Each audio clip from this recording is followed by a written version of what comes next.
اعوذ باللہ من الشیطان الرجیم بسم اللہ الرحمن الرحیم فمن شہد منکم الشہر فلیصمہ۔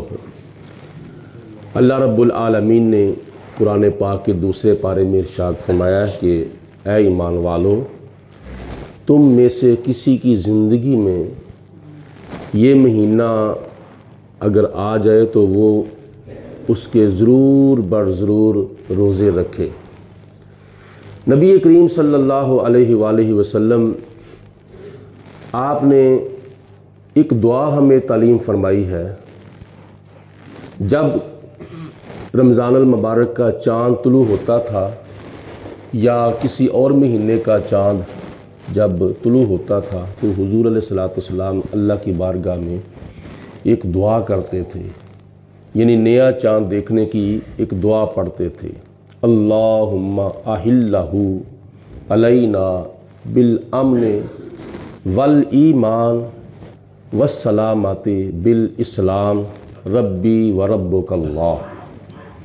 اس کا ترجمہ یہ ہے کہ اے ہمارے پروردگار عالم، اس چاند کو ہمارے اوپر نکال، اس چاند کو ہمارے اوپر چمکا۔ اور ایک حدیث پاک کے لفظ ہیں بالامن کی بجائے بالیمن، بالیمن والایمان والسلامت بالاسلام۔ بالامن کا معنی اور ہے، بالیمن کا معنی اور ہے۔ دونوں لفظ حدیث پاک میں مختلف روایات میں آئے ہیں، دونوں میں سے کوئی بھی لفظ استعمال کیا جا سکتا ہے۔ ایسے بھی پڑھا جا سکتا ہے اللہم احلہ بالامن والایمان، اللہم احلہ بالیمن والایمان۔ ترجمہ یہ ہے کہ یا پروردگار عالم، اس چاند کو ہمارے اوپر چمکا، نکال، طلوع فرما، امن اور ایمان کے ساتھ اور سلامتی اور اسلام کے ساتھ۔ ربی و ربک اللہ، اے چاند میرا اور تیرا رب اللہ ہے۔ تو جب نبی پاک علیہ السلام کی یہ مانگی ہوئی دعا یا ارشاد فرمائی ہوئی دعا ہر کوئی بندہ نیا چاند دے کر پڑھے گا تو یقیناً اللہ پاک اس کا پورا مہینہ بخیر و عافیت سے گزارے گا۔ دوسری بات یہ ہے کہ نبی کریم علیہ السلام نے ماہ شعبان المعظم کے آخری دن سے مراد 29 شعبان بھی ہو سکتی ہے اور 30 شعبان بھی ہو سکتی ہے۔ حضور علیہ السلام ہر سال ماہ شعبان کے آخری 1-2 دنوں میں صحابہ کرام کو خطبہ ارشاد فرماتے تھے، اور وہ جو خطبہ ہے صرف اور صرف صحابہ کرام تک ہی محدود نہیں تھا یا ان کے لیے ہی قابل عمل نہیں تھا، بلکہ قیامت تک آنے والے مسلمانوں کو اس کے اوپر عمل کرنا چاہیے، اور وہ ہم سب کے لیے ہے۔ نبی کریم علیہ السلام نے فرمایا کہ اے مسلمانوں، اے میرے امتیوں، تمہارے اوپر اللہ پاک ایک ایسا مہینہ لانے والا ہے جس کے اندر ایک ایسی رات ہے جس کو خدا تعالیٰ نے 1000 مہینوں سے بھی زیادہ مرتبہ و مقام عطا فرمایا ہے۔ یہ اشارہ ہے لیلۃ القدر کی طرف۔ اور اس کے علاوہ نبی پاک نے صلی اللہ علیہ وسلم نے فرمایا کہ اس کے روزے اللہ پاک نے تمہارے اوپر فرض کیے ہیں، اور اس کی راتوں کا جو قیام ہے وہ تمہارے لیے اللہ پاک کی ذات نے نفل فرمایا ہے۔ دن میں روزہ رکھنا اور رات میں قیام کرنا یہ اس پاک مہینے کے معمولات میں سے ایک معمول ہے۔ حضور علیہ السلام نے فرمایا کہ اگر کوئی بندہ بغیر شرعی عذر کے، بغیر شرعی عذر کیا ہے؟ شرعی عذر یہ ہے کہ بندہ بیمار ہو گیا ہے اور بیماری بھی اس حد تک پہنچ چکی ہے کہ ڈاکٹر نے اس کو کہہ دیا ہے کہ اگر تو نے دن کے اندر 2 یا 3 مرتبہ دوائی نہ کھائی تو تیری بیماری بڑھنے کا خطرہ ہے۔ تجھے صبح کے وقت بھی دوائی کھانی پڑے گی، تجھے دوپہر کے وقت بھی دوائی کھانی پڑے گی، تجھے شام کے وقت بھی دوائی کھانی پڑے گی۔ تو پھر تو نارمل ہوگا، پھر تجھے اللہ تعالیٰ صحت دے گا۔ اگر اس کے اندر کیا نام ہے آگا پیچھا ہوگا، دوائی نہ کھائی جائے گی تو تیری بیماری بڑھنے کا خطرہ ہے۔ اگر کامل حکیم ڈاکٹر یہ بندے کو کہہ دے تو پھر اگر وہ کیا نام ہے واقعی اس نیت کا بیمار ہے تو اس کے لیے روزہ چھوڑنے کی اجازت ہے۔ یہ ہے شرعی عذر۔ اور دوسرے نمبر پر اللہ پاک نے جو قرآن پاک میں بیان فرمایا ہے وہ ہے سفر۔ اور سفر بھی اس وقت پیدل ہوتا تھا، گھوڑوں پر ہوتا تھا، سواریوں پر ہوتا تھا، اور اس طرح کے ذرائع پر سفر ہوتا تھا۔ لیکن آج کل اگر دیکھا جائے تو علماء فرماتے ہیں کہ وہ علت ختم ہو چکی ہے، کیونکہ 3 دن مسلسل بندہ سفر کرے تو اس کو رمضان المبارک کا روزہ اس وقت چھوڑنے کی اجازت ہے۔ لیکن وہ 3 دن لگاتار سفر کرنے کی علتیں ساری ختم ہو چکی ہیں۔ اگر کسی نے آؤٹ آف کنٹری کا سفر بھی کرنا ہے تو وہ بھی چند گھنٹوں کے اندر اپنے ملک سے نکل کر دوسرے ملک میں پہنچ جاتا ہے۔ تو اس کے علاوہ موسم بھی اللہ تعالیٰ کے فضل و کرم سے اب ٹھنڈا ہے، تو یہ علت نہیں ہے۔ باقی کیا نام ہے بیماری کا وہ مسئلہ جو ہے وہ ضرور ہو سکتا ہے۔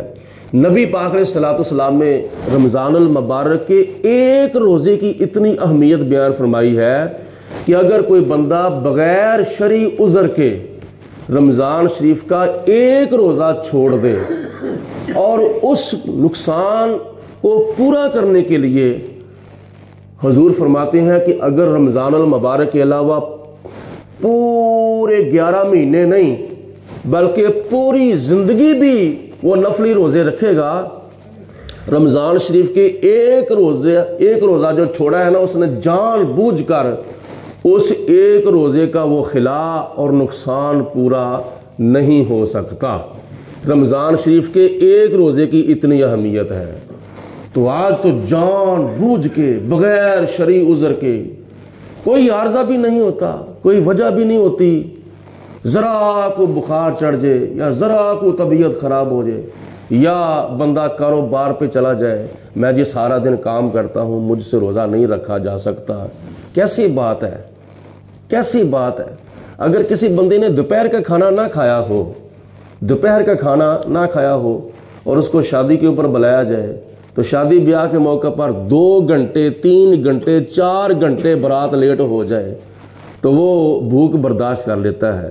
تو کسی کے لیے اگر بھوک اور پیاس برداشت کی جا سکتی ہے تو کیا عبادت کی نیت سے اللہ اور اللہ کے رسول کی رضا حاصل کرنے کے لیے سردیوں کے موسم کے اندر بندہ بھوک اور پیاس نہیں برداشت کر سکتا؟ یہ تو کام ہی مشکل نہیں ہے، بڑا کام آسان ہے۔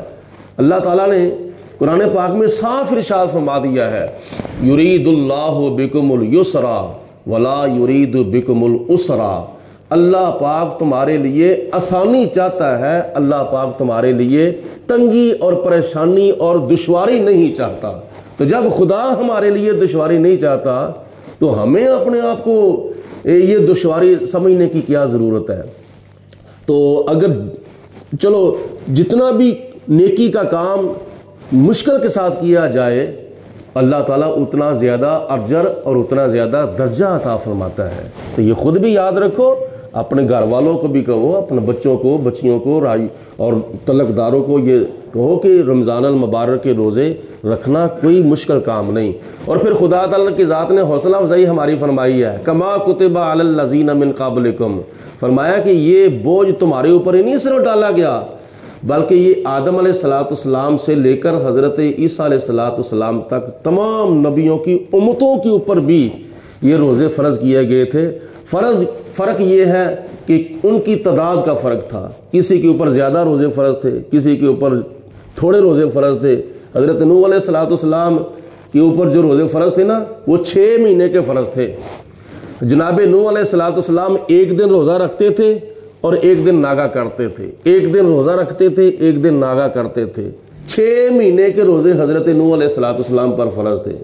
تو 1 مہینے کے روزے یہ تو زیادہ مدت ہی نہیں ہے، زیادہ دن ہے ہی نہیں، بلکہ خدا قرآن پاک میں فرماتا ہے ایام معدودات، یہ چند دن ہیں، گنتی کے دن ہیں، بس ویسے ہی گزر جانے ہیں، پتہ ہی نہیں چلنا۔ اللہ تعالیٰ کی ذات توفیق عطا فرمائے، رمضان المبارک کا روزہ کوئی بھی جان بوجھ کے نہیں چھوڑنا چاہیے، خدا نہ خواستہ اللہ تعالیٰ نہ کرے اگر شرعی عذر کی بنا پر روزہ چھوڑنا پڑ گیا ہے تو اللہ تعالیٰ فرماتا ہے فَعِدَّةٌ مِّنْ أَيَّامٍ أُخَرَ، اتنے روزوں کی بعد میں قضا کی جائے، قضا بعد میں وہ روزے رکھ کے رمضان المبارک کے روزوں کی تعداد جو ہے وہ پوری کرنی ہے۔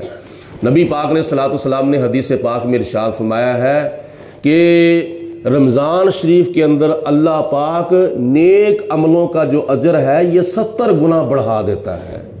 دوسرے مہینوں کے اندر کوئی بندہ نفل پڑھتا ہے تو نفلوں کا ثواب ملے گا، فرض پڑھتا ہے تو فرضوں کا ثواب ملے گا۔